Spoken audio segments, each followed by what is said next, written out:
Great. Well, welcome everyone to our session today on Meeting Makeover 1.0. Again, if you've just joined on, just think of one word that you would use to describe your current meetings. We'll be using that moving forward.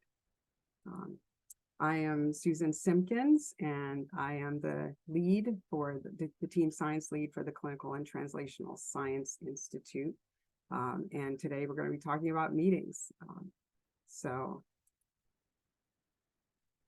if I will go ahead and have this poll here for you. So if you would just use the QR code to use your camera to sync into that, and then type your one word in, and then we can look at the responses here. So I'll just give you a second to do that.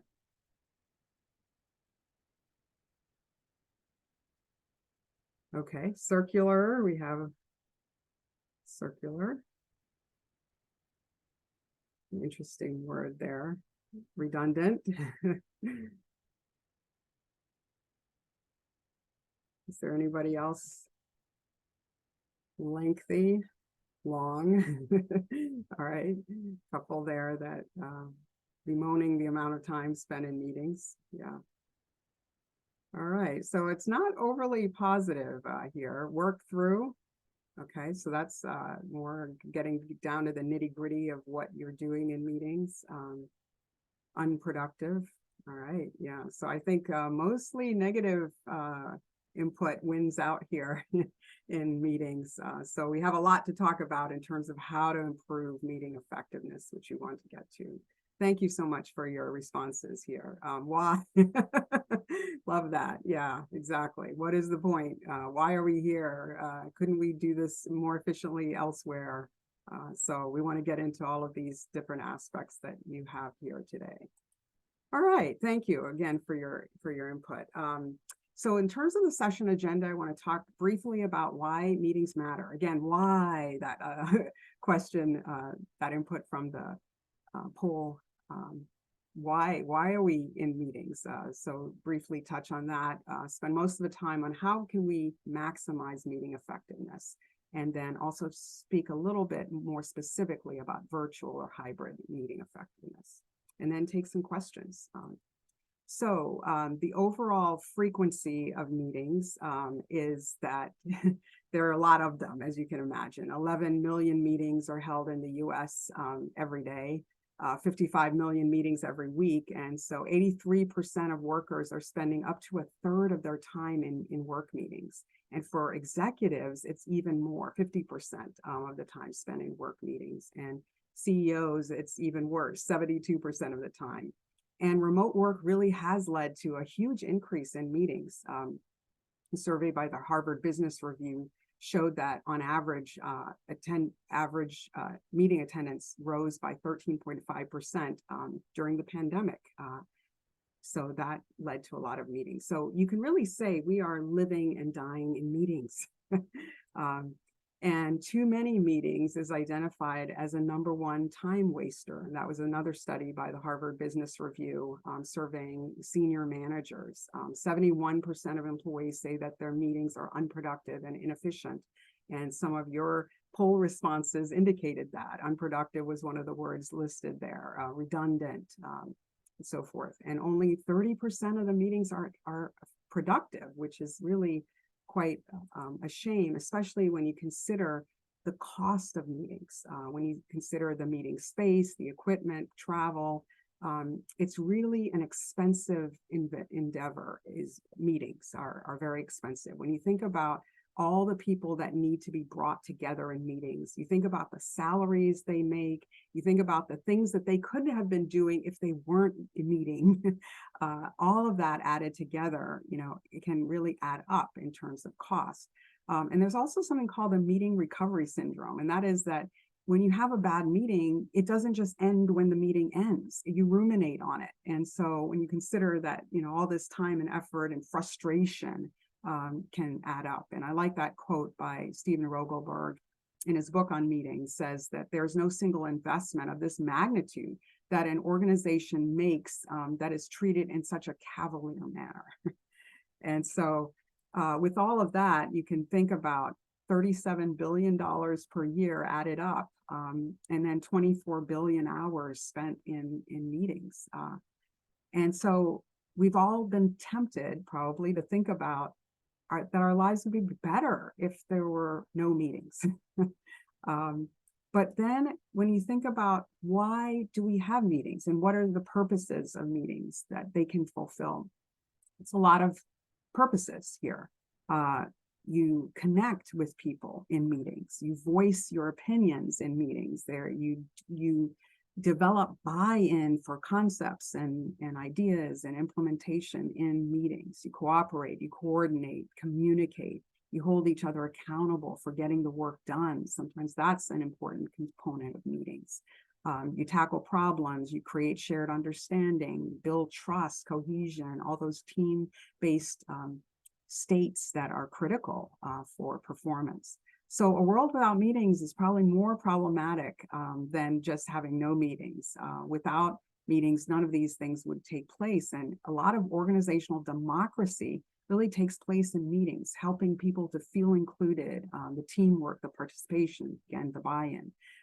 So we need to figure out how to make meetings more effective rather than just eliminate meetings altogether. And when do we need to have meetings? And fortunately, there is a meeting science that can help inform us, evidence-based information that it can provide. It's a study of meetings themselves, everyone and everything involved with meetings. It's a very interdisciplinary field. It's a growing research area. And there was a recent review of 253 publications that were in this space of meeting effectiveness and helping people make better informed choices regarding meetings. So let me just ask this before we get started. Just another poll here is how effective are the meetings that you typically attend? I can probably guess that this might not be all positive given the poll we had on the one word you would use to describe meetings, but I'm curious as to what range we have represented here today. So we have one response for minimally effective, moderately effective, okay, 50%, minimally and moderately effective. So far, nobody is saying highly effective or even reasonably effective.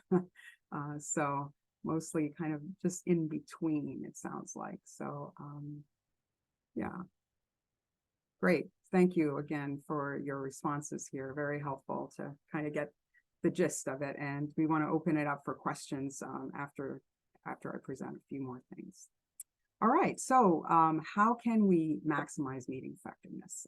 That's the big question on the agenda today. And again, the science of meetings provides a lot of guidance. So I want to talk first of all about just general preparation for improving meeting effectiveness. And the first question that comes up is really who's responsible for making meetings better? And the idea is really we all are, you know. Sometimes I think I've fallen into this trap as well. We can fall into this trap of believing that we're powerless to really do anything about meetings. You know, they're just worthless, they're unproductive. Why, you know, all of those things. And I can easily complain with the best of them about meetings.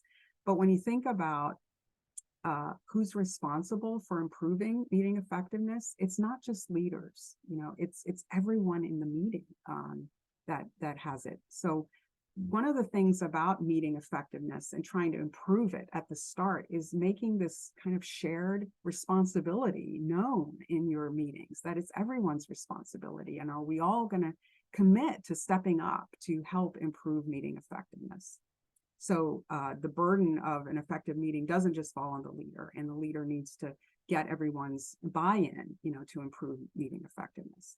So here's a scale about meeting citizenship behaviors that is useful for all of us to fill out as we think about this topic and to address these questions in and of ourselves as well as our team members. So Do you, express your opinions in meetings? Do you speak up?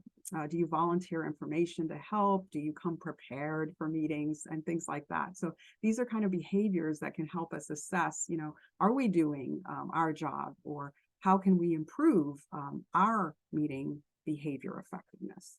So that's one aspect.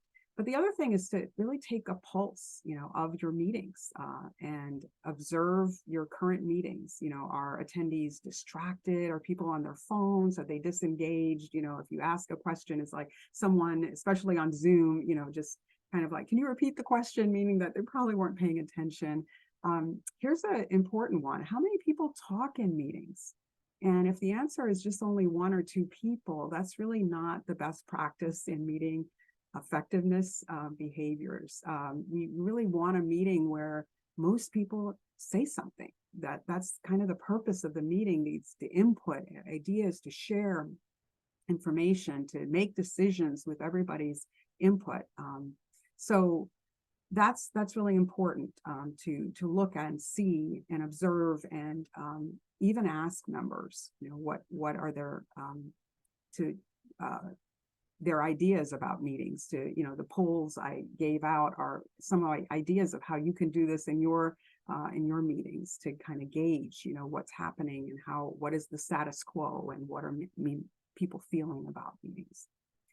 It's important to keep in mind that leaders are likely to overestimate the effectiveness of meetings. There was a study done on this, that there is someone who leaves meetings feeling like it all went all right, and they're the ones in control of the meeting. So if you are a leader, and you have to understand that you're probably going to think more positively about the meetings than anybody else, and that's why it's really important to survey your members, gauge what is happening in there. And there's various meeting surveys that you can fill out, or have your members fill out.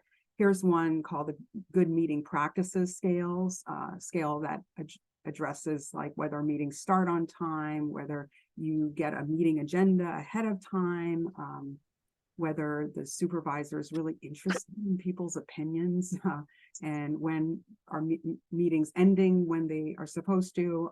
I know in some of the one words, long and lengthy and maybe too long was the insinuation of some of you in your input. So it's important to, again, gauge where people are, and if you are trying to improve meeting effectiveness, how can you do it more effectively? What are the trouble spots?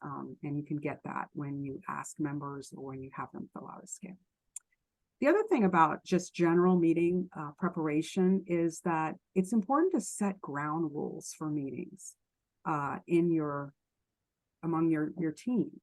So here are some examples of just procedural rules, like we're going to limit, especially virtual meetings, to 1 hour, or no meetings after 5 p.m., or we're going to really do our best to start and end on time. And there are also some behavioral rules, so that maybe everyone is expected to participate in discussions. Of course, this means that the meeting has to be kept small in terms of number, and I'll get to that in a minute. But the other things are to keep the atmosphere so that you can provide constructive criticism, but you're not attacking people. So critiquing ideas, but making sure that you're respectful of people. And when one of us talks, everyone listens, and nobody's trying to interrupt, and you let people have their say.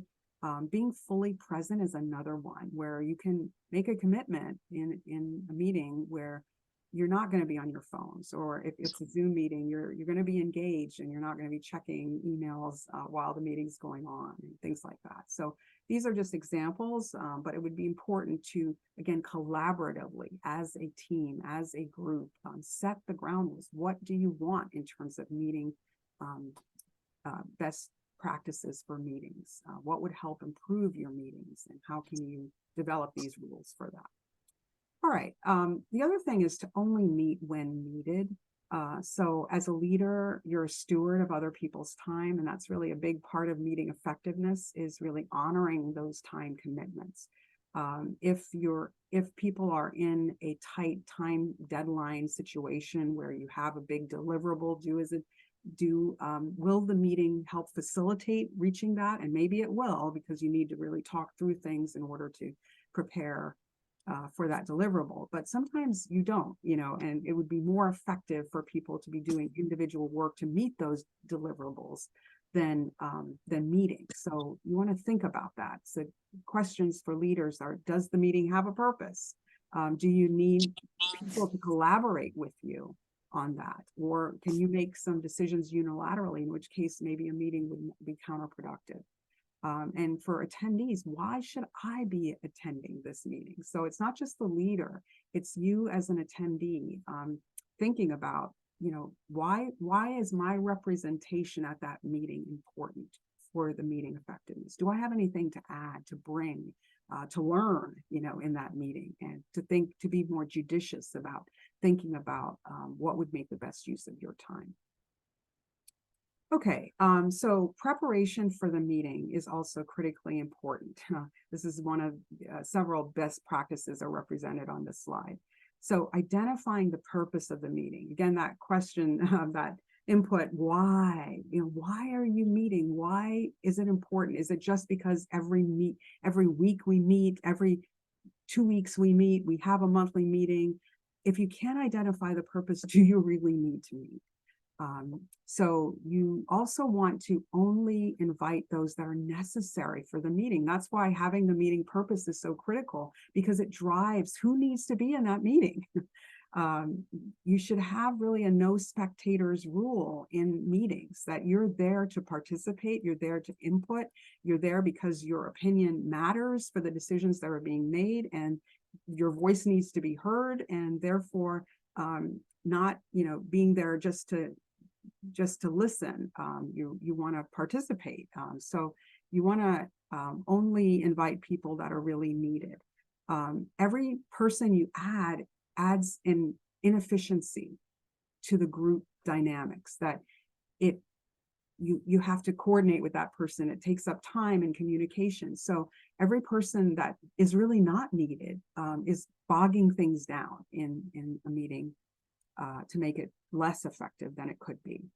You want to consider inviting people even just for a part of the meeting. Sometimes it's like their input is only needed for this section, so maybe they only participate in that section and then they're free to go after that. Again, this is all with the lens of not wasting people's time. For people who are maybe secondary, they need to be informed about what happened in the meeting, but they may not need to be in the meeting itself, in which case you can tell them, I'll submit the agenda to you ahead of time. If you want to, if you feel like it's important for you to attend, then you can. Or if you don't feel it's important for you to attend, I will send you the minutes afterwards. So again, keep the meeting lean with only those that are needed. Who should be consulted ahead of time is also something that's important to figure out. So you want to engage people ahead of time by asking for their input, so that the meeting can be more effective in the meeting itself. Delegating roles to attendees to increase engagement is really important, and that will do a lot to help have people be more actively involved in the meeting when you distribute roles and have people report out, or give certain information, or lead certain parts of the discussion. Distributing an agenda is really important ahead of time. Again, it helps to identify the purpose of the meeting, and it helps people to recognize when they're needed, when they might not be needed, or what parts of the meeting they're most needed for. And a key practice that I really encourage is, instead of organizing the agenda by topics, frame it around questions to be answered. This fundamentally changes the meeting, because now it's about clear purpose. It's about, here is what we are trying to solve. These are the questions we want answered, or at least the discussion started and on our way to it answered by the end of the meeting. And having the questions again allows you to know who to invite to the meeting, what success looks like, and when to end the meeting, when the questions have been answered, even if it's before the allotted time. If you don't have any key questions that need to be answered, do you need to meet at all? again, this is one of the exercises that really helps ahead of time to gel, exactly what you're going to be doing in the meeting and why it's needed. All right, so I want to get back to the purposes of meetings, that they fulfill multiple different lenses and different aspects. And there was a study done by Harvard Business Review that found that 62% of senior managers felt like meetings missed the opportunity to bring the team closer together. And so a lot of what happens in meetings is not just the meeting agenda and getting the questions answered for that deliverable, but it's also building teams. A lot of that happens in meetings, and maybe the context in which you're involved in involve that purpose, that you're not just trying to check things off on an agenda, but you're trying to build a team for the long haul. And if that's the case, there's several things that you can do in a meeting to help that. First of all, you want to start on time. You don't want to reward people who are late by waiting for them to get there and punishing those that attend on time. The other thing is you want to really start the meeting well. And the ways that you do that have to do with you thinking of yourself as the meeting host. If people were coming into your home, you're the host or the hostess, and you're trying to make people feel welcome, giving them a seat at the table, creating an environment where they want to participate, where they will enjoy being there. And the same kind of mentality really helps in a meeting. You've called this gathering together, you want to make people feel welcome. I've been on Zoom calls where people are there for the first time and no introduction is ever made. It's just like, again, it's not necessarily a welcoming environment, but you as the host and the leader can do a lot to really help people feel included, to help them feel welcomed. One of the ways to do that is something called connection before content. And that means that before you get into the work content, you connect socially. Now, I know everybody's busy and we're all trying to get a lot of things done in the most efficient amount of time. I am too, but I've been amazed at this practice and how just spending a few minutes at the beginning of a meeting, 5 minutes or less, connecting socially can actually make things more efficient in the meeting itself, because you've sort of broken the ice, you've gotten to talk a little bit. We're social creatures, we never get past that. And we need to have this, we kind of have this relatedness need that's fundamental, that's inborn, that's innate, that's always there. And so building in some time to connect. If it's a well-known team, you're meeting together, you know each other pretty well. Sometimes I just go around and ask people, what's one word that describes how you're feeling today?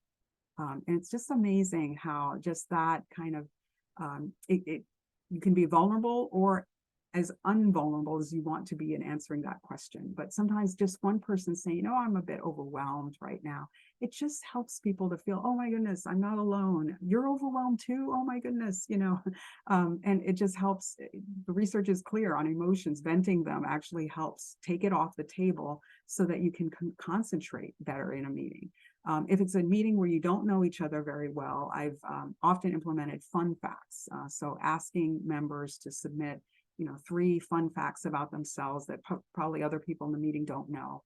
And then I, as the meeting leader, will pick one of them, just one in a meeting to highlight and say, somebody in this group, climbed Machu Picchu, or somebody in this meeting eats 2 avocados a day, and then have people guess, who it might be, and then have the person explain a little bit about their fun fact. And it's just amazing how it helps create the atmosphere that it's not just what you bring to the meeting content-wise, expertise-wise, but we care about you as a person.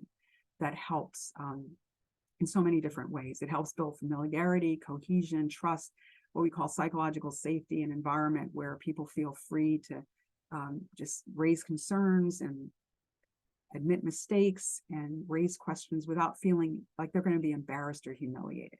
All of these factors have a direct positive correlation and link to team performance and positive team processes, as we've shown in hundreds of studies across decades of research. So this is not just, social that doesn't go anywhere. This actually helps produce team performance. So I really encourage that. All right, in terms of carrying out the meeting, reminding people of the meeting's purpose is really important. People are coming from who knows what context. Kids in the background, other meetings where their heads have been somewhere else for a long time. And so just starting off with the content portion of the meeting by revisiting, what are we all about? What are we trying to achieve overall in these meetings? What's the purpose of our team? Can really help get everybody on the same page very quickly and help orient people again. Oh yes, I just left this 3 meetings before this that were totally different. And now in this space, this is what we are trying to accomplish and do. Again, this goes back to the meeting preparation. Why are we here? What's the purpose? What are we trying to carry out? You want to be explicit about what you're trying to accomplish by the end of that meeting.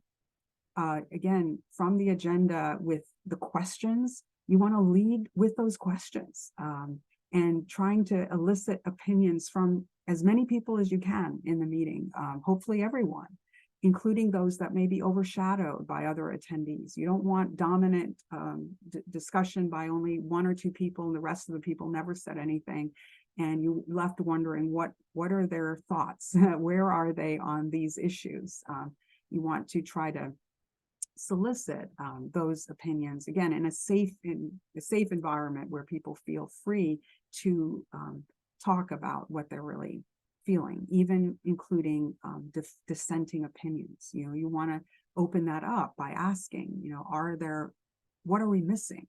Are there alternate viewpoints that are not being represented here? Does anyone think differently? We welcome that. We want to leave space and time for people to dissent, to say, I disagree, to get all the different opinions on the table.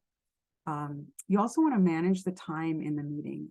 So, again, we can all get off track in meetings. Sometimes the best intentions are not really met in terms of trying to keep on the topic.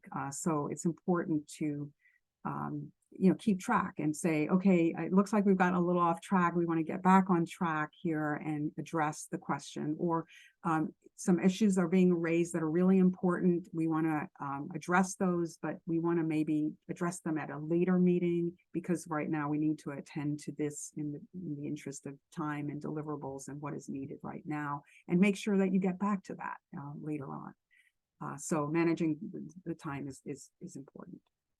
All right.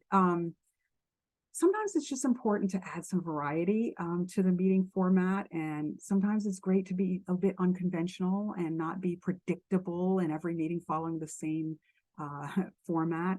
So mixing it up, snacks can be really helpful. I've found it's one of the best predictors of meeting satisfaction around the globe is snacks. And it's really not the snack itself. It's just someone, cared enough, took time, to consider others. So that's an idea. Standing up meetings, the research shows that they actually take half the time of sitting down meetings, so they can be very efficient, but again, may not always be, you may not always be able to carry it out given the limitations, physical limitations of others. Walking meetings, there have been shown to be higher satisfaction, more creativity that comes from walking meetings. Of course, this is only when you have 2 to 3 people. You want to tell people in advance to wear proper shoes. You want to kind of walk in a circle and not get lost. And you want to have the proper agenda for that meeting, which is, not going to involve PowerPoint and data and needing to look at that and all of that. But you also want to ask about meeting effectiveness. How are we doing? So taking some portion of meetings, maybe the end, or devoting specific time to that during certain meetings to evaluate how are we doing? How could we do better? And having some brainstorming in meetings to help elicit ideas on how you can continue to be effective in the meeting practice itself. All right, closing the meeting. So you want to ensure that everyone is in agreement on those action items, who's going to do what and when. So coming up to, again, you've talked through some things, you've discussed things, but now you're getting down to, okay, who is going to do what for the next phase of what we need to do, and have members, be very clear about that. You want to, again, consider asking members about team effectiveness. That may not be happen in every meeting, but every so often that would be a good practice. What went well in our meeting today? What went poorly? What can we do in the future to improve? It can be very quick, that you do very briefly from meeting to meeting, or it can be a more lengthy discussion that you do periodically. It's really important to leave on a positive note. So I've left meetings where it's just like you feel burdened down by all those tasks that are going around that you have to do by the next meeting. And it can really put a sour taste in people's mouths leaving a meeting when they feel like it's just work, work, work, and nobody cares, nobody appreciates what I do. So as a leader and as a host, and even members in the meetings can take responsibility for ending on a positive note to celebrate the wins. Celebrate what is going well, what you have already accomplished. The research on what helps motivation in work is very clear that meaningful progress is a key motivator. So helping members to see how your meetings are contributing to you getting things done and using them as an opportunity to revisit, where we've been. Remember at the start of the semester, we didn't have this done. We were here, and now we're here, where we've made progress, and here's where we're going, and helping people see that their work is important, it's meaningful, it's not just interminable work that doesn't go anywhere, and also showing appreciation for members, saying thank you. It's just amazing how thank you doesn't cost anything. It doesn't take a whole lot of time, and yet it's so easily overlooked. And a lot of the work on worker and disengagement and dissatisfaction points to the fact that they feel like they're a cog in the wheel, like nobody cares, and they feel like nothing they do really matters. And again, helping people to see that they do matter. And so you could even focus on one member at a time, per meeting, and kind of go around in a round robin and just say, I want to highlight Brooke today, in our meeting, because I really want to recognize the work she's been doing on X, Y, and Z, and the spirit with which she does it, and not just appreciate, but even affirm, use that as an opportunity to do that. You want to end on time, again, even before time, if all the items have been addressed. And then it's important to follow up with a recap of the discussion, with a recap of the action items. In face-to-face and Zoom meetings, there's usually a lot of verbal banter going around, and some people are more visual and they need it in writing. They need to see it, written down. So you can also send those meeting agenda items and the meeting minutes to individuals who did not attend, but need to be informed. Again, they may not need to attend, but they do want to be kept in the loop, and that helps, again, keep your meeting attendees small so that you can have maximum engagement. All right, so one thing I'll just address before we get to the question and answer is just meetings that are hybrid and meetings that are virtual. So a lot of, again, what I've already said applies to virtual meetings as well as to face-to-face meetings. But again, there are a few tips that I want to make specifically about virtual meetings. Engaging people before the start time on a virtual meeting is important. So a lot of times you come onto a virtual meeting, it's not comfortable for anyone. There's nothing natural about talking into a screen, and you get on and it's silence, and it's awkward, it's weird, because in face-to-face meetings, there's not silence when you start. As people come, they sit down, you start talking, you start talking about the weather, you start talking about your kids, spouses, what you're doing over the weekend. And it's unnatural, in a virtual context to have that, so you have to be more intentional about building in things. So for example, when you logged on today, I had that question about, what's one word that you would use to describe meetings? So you could come up with something, or even just a social connection at the beginning, like type into the chat, how you're feeling today. If it's a bigger meeting, or even just start to engage people. It's a few minutes before, we're still waiting for the start time, but what's one thing that you're grateful for today? What brings you joy today? What's a glimmer moment? And that really can help as well start on a positive note. It's amazing how orienting people's attention like that really can make a difference for the start of your meeting.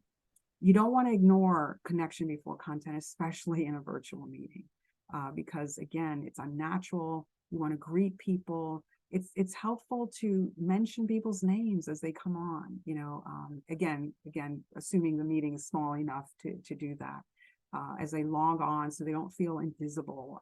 And then, asking for responses, having something to engage them at the beginning. Having people take turns sharing. I mean, in a virtual environment, a cool activity is to go around in every meeting, somebody take something from their background, their pet, a picture in the background, something on their desk that means something to them, and share, for a minute on that. It's just helpful, to just, again, connect beforehand. You also want to discuss and establish norms. The ground rules that I was talking about before can also be done for Zoom meetings, and also specific to Zoom meetings of, do you want people's cameras on to enhance? Now that does help with the meeting and social interaction. It's a huge difference when people have their cameras on.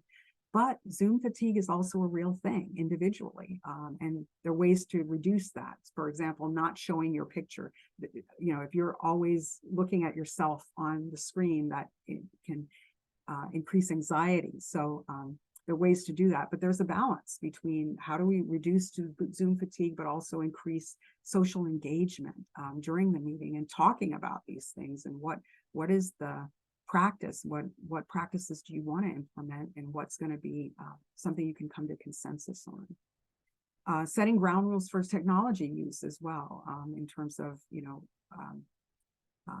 camera use, as I mentioned, but also the other tools that you have available on Zoom and other platforms. You're really going to have to work harder in virtual meetings to engage people. It's just so much easier to just check out and check emails on Zoom. And many times, again, reason maybe people don't want to be muted or want to not have their camera on is because they're doing other things. Not always, but sometimes that is the case. And so, how are we going to increase virtual team meeting effectiveness by maybe having those ground rules about being present and wanting to engage, and really asking other members to participate. Having more of a shared leadership model can really be helpful in virtual engagement. It's important to understand that silence doesn't mean agreement or even understanding in any meeting, but especially a virtual meeting. When you say any questions and it's dead silence, it doesn't mean that everybody doesn't have a question and that people are clear on what's going on. So it takes more of an active involvement to try to assess what are people hearing, what are people thinking in terms of what's being discussed. And leveraging the technology when you are on Zoom or other platforms is very helpful. So breakout groups, if the team is very large or if the meeting is very large, there are people that will never say anything in a large meeting. Just like when I teach in large classes, there are students that say, I will never talk in here because it's too big. And so having breakout groups where members can be more free to interact is really critical. All right. It's important to establish a rhythm for communication with virtual interaction, with emails and asynchronous and synchronous. And this again helps you to decide what will make the best meeting, make the best use of time in a meeting. So you want to use synchronous channels like Zoom meetings or face-to-face meetings to solve problems. When you have those questions that need to be addressed and answered, to arrive at a shared understanding, get everybody on the same page. That's very difficult to do in other settings. Initiating new things when you're building, motivation for a new idea. you know, an email may not capture all that you want in that. So new projects, onboarding new projects, getting people acclimated, but also giving them a chance to ask those important questions that you might have left out, important information, because it's brand new and nobody's ever experienced it before. Working with new team members, that's really important in wanting to build that team in identity, the cohesion, the trust. So meetings can really help facilitate those purposes. Asynchronous channels like emails or Slack or other platforms can be important for sharing updates, you know, and status reports and notifying people about changes where you don't expect a lot of input. It's really a one-way conversation. There are other platforms that will do that better than a Zoom meeting or a face-to-face meeting.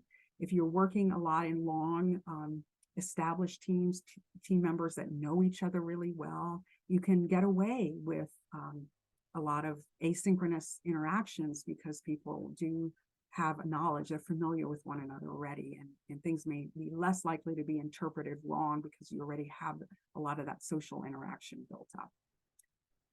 This is just an example of a communication chart for virtual teams, asking who's going to be involved, what is needed, exchange of information, or is it just dialogue between two people? We don't need a whole meeting. We just need so-and-so and so-and-so to interact, updating project progress and exchanging materials. So these are all different purposes, and they can be met in different ways, you know. So again, meetings, virtual meetings or face-to-face meetings are great for when you need to exchange information, solve those problems.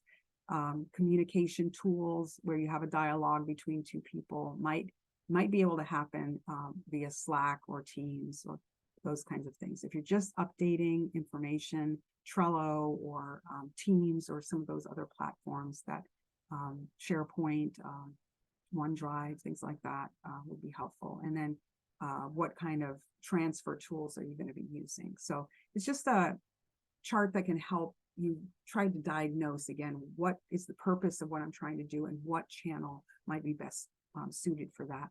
And as you can see here, there are lots of different ways you can do it, and meetings are only one way. So meetings are not the answer and not the best answer to all of these types of needs.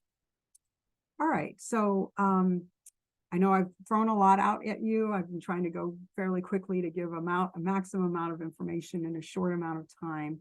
But I want to ask you, what is one meeting practice that you might implement starting this week? And if you wouldn't mind putting it in the chat, that way other people can view it as well and learn from what you're taking away from this information. While you're doing that, I want to mention that we do have a team science toolbox that has information about meetings, but also has information about other team-based practices like ground rules that we talked about today, and other purposes, leadership and team cohesion and building things like that. So I refer you to that. And then I also want to open it up for some questions.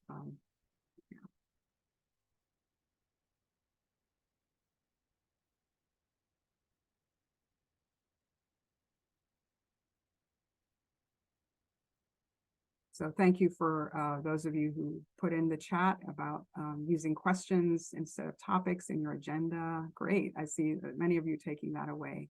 Engaging people ahead of time before the meeting, giving the agenda ahead of time.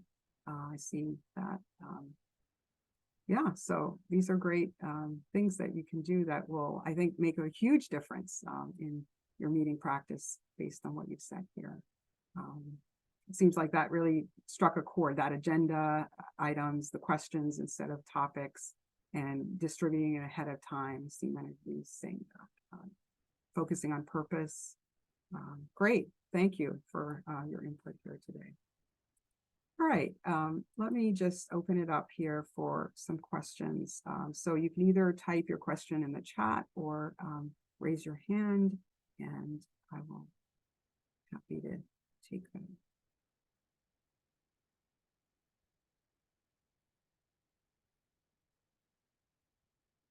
Any questions? Hi, Susan, this is Talika Garg. Hi, Talika. Hi, how are you? Good. Uh, I had a question about soliciting dissenting or multiple opinions during a meeting. You had mentioned that as one of your bullet points, and I was wondering, what are some things that I could say in a meeting that would encourage people to share, different opinions? Yeah. Yeah, thank you for the question. That's a great question. Well, I say, first of all, you want to really create that environment where people feel comfortable saying that, because the normal impression management is you don't want to say anything contrary to what somebody has already said, especially on Zoom. This doesn't happen easily at all. And so creating that environment is really critical to having the questions come up. And one of the ways that you do that is, as the leader or other people in the team, you can help train people in the team to ask these questions about, stopping after people have shared their viewpoints and saying, what's missing? What are we missing? Everybody has a viewpoint, everybody has something to share, and we've had these various viewpoints represented, but what else needs to be on the table in this discussion?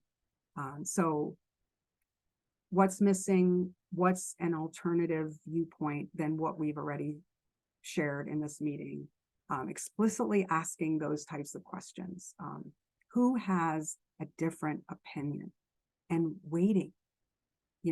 So again, it's easy to just say any questions and then you kind of move on.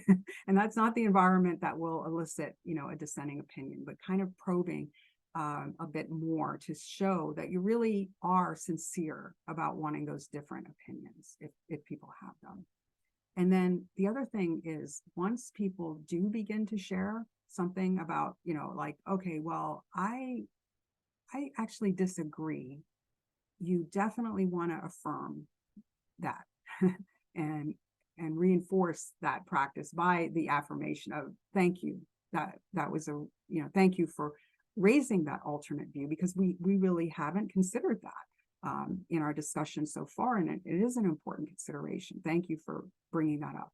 Now, you really want to affirm all comments that are brought up. It takes a lot of courage to say things, and especially half-baked ideas, and raise questions and ask concerns. You're really coming against this impression management. We don't want to look stupid. We don't want to be troublesome. We don't want to be critical, and be perceived like that. So every meeting, you're up against those same restrictions or same impression management barriers to what you're trying to achieve in that meeting, which is, getting all the different opinions on the table. So that's what you want to build. Keep asking those kinds of questions, affirm them. And then also, as a leader, you can model that, which is saying things like, you know what, I'm not going to always get it right. I need to get input from you because I can't figure all of this out on my own. We live in a VUCA world. It's volatile, it's uncertain, it's complex, it's ambiguous. And the things we're trying to solve in these meetings, we've never experienced them before. So everyone's opinion matters. And even for the people that are reticent, to maybe ask their opinions, in the meeting. Sherry, we haven't heard from you today. Really want to know what you're thinking, because your opinion matters. And if it's a different opinion, we need that on the table, because we're all opinions, are valued. Thank you for your question, Talika. All right, Caroline. Yeah, this has been so great, and yeah, just always wanting ways to make meetings better. What's your advice, or what suggestions do you have if you come into a culture? For example, I notice in our meetings a lot of multitasking. The Zoom meetings, there's a lot of multitasking that goes on. and or just jumping right in, having it be foreign to kind of do that connection before content sort of thing. And if you're not the leader, or if you're, how can you nudge a culture to improve their meetings or change that? Yeah, that's a great question. A lot of leaders, and especially in science teams or other contexts, they don't even know that there's a whole science on meetings, and if I wasn't in this field, I may not know it either. People are trained in very different ways, have very different expertise, and you can't know it all, right? And so that's why I'm so excited to share this information with people to improve. But one way would be just saying, like, hey, I just attended this meetings effectiveness seminar. I learned a lot about how we can make meetings better. And you could ask this of the leader, and say, I'd like to be able to maybe share some of the things with you on that if you're open, or I'd like to help make our meetings more effective, and we can all improve. And how can we do this, and maybe share some of the ideas and see if there's an openness to it from the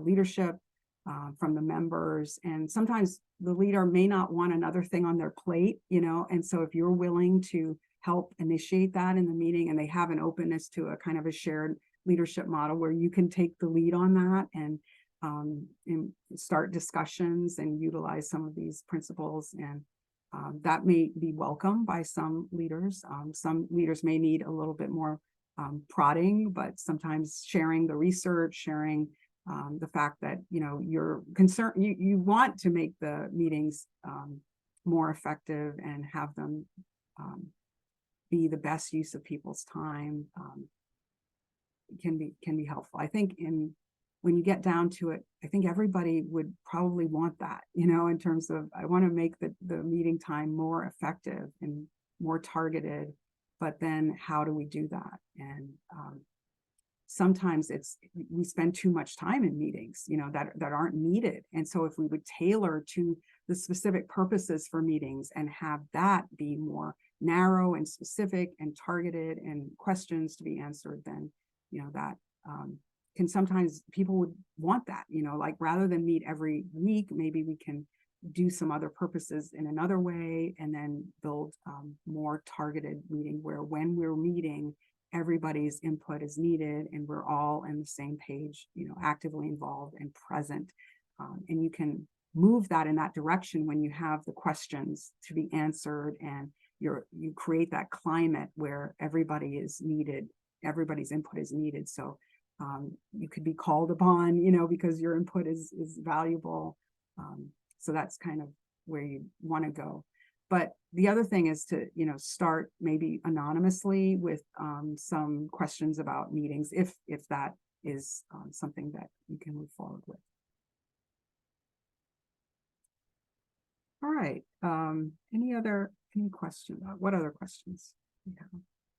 Thank you for asking, Caroline.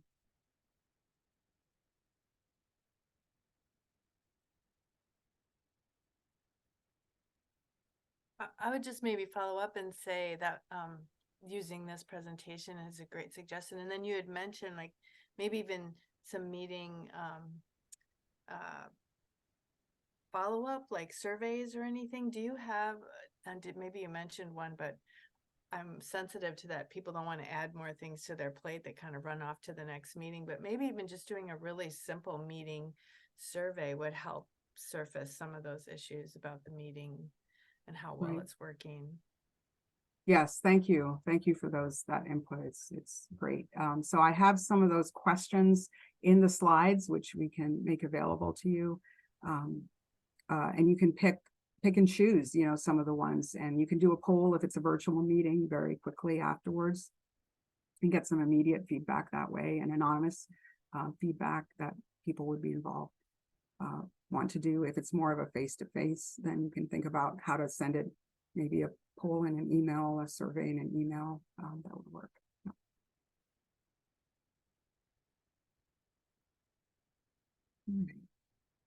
Yes, Melissa?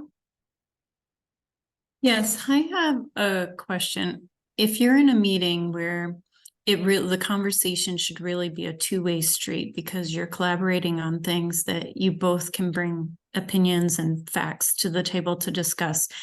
But in the meeting, only one person is really bringing anything to the meeting, and the other person is just more of a reactive type of role, not proactive with bringing things to be discussed, or things like that. I mean, how can you encourage that person to bring things to the table as well? Yeah, thank you, Melissa, for that question. It is a difficult situation, and unfortunately, it's not uncommon. A lot of meetings are environments where people, you only have a couple people talking the whole time, and people's have opinions, they have input, and it's not asked for. It's, not, or there's kind of a thing of questions, or anybody have anything to add, and it's at the last minute of the meeting and there's no time for it, and it all sends the message of, we really don't care. Your opinion does not matter. You're just here and agree and so forth. So unfortunately, that's all too common. And I think, again, going back to what you'd really want to do is try to create this atmosphere where people's opinion matters, and having the leader actually model that by saying, I don't know everything. I'm missing things all over the place, and that's why we really need your input, and we need your background, your perspective, your expertise, your giftings, what you're good at, what your opinions, they absolutely matter here, and we want to facilitate that. So I think trying to convince, there's research on this. I mean, so I don't know, it's thinking about what kind of approach would help convince this person, so sometimes if they're in the sciences, then, research is very helpful. There's research that shows that what we're talking about here, building this atmosphere of trust and humility and vulnerability, it's a direct positive relationship to team performance and team processes and all sorts of good things, that can help make this better. People have things to add that really would help with the implementation of what we're talking about, and all of that. So I think having a bit of a chat, with them, again, if you're knowledgeable about this, I just attended this session, or we have this team science toolkit that has all this information in it about how we can improve. And if you're willing maybe to help say, I'd like to utilize some of these principles in the meeting itself and to try to help, that would be great. Again, sometimes it's not that people are resistant, they just don't know, and they don't know how it can be improved, and all of that. So yeah, but it kind of depends on the person themselves and who they are and what you're trying to convince, what approach might be better. Thank you. Yeah, thank you, Melissa. All right, let me just go back very briefly in the interest of time, and just share that I just want to come back to the fact that we're all responsible for making meetings better, both leaders and followers. We're living and dying in meetings, and this assumption that we're powerless to do anything but suffer through, again, I like your comments, many of them, on how can we involve people that, are never involved, and these things can help. So if even we tried to make meetings 20% better, that would be a huge difference. And what if you tried to implement some of these things, even as an attendee, and other people might be changing their behaviors because of you, as well, and could have a ripple effect to improve meeting effectiveness across the board. Thank you so much for your kind attention. I'm deeply honored and appreciate the fact that you spent this time today.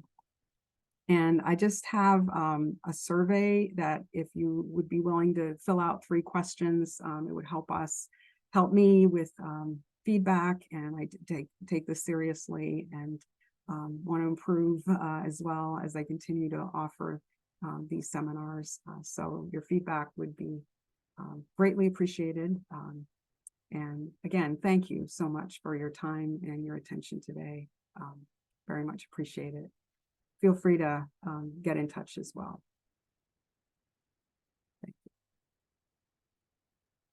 Thank you so much, Dr. Simkins. I'll be posting this recording to our CTSI YouTube channel by the end of the day today.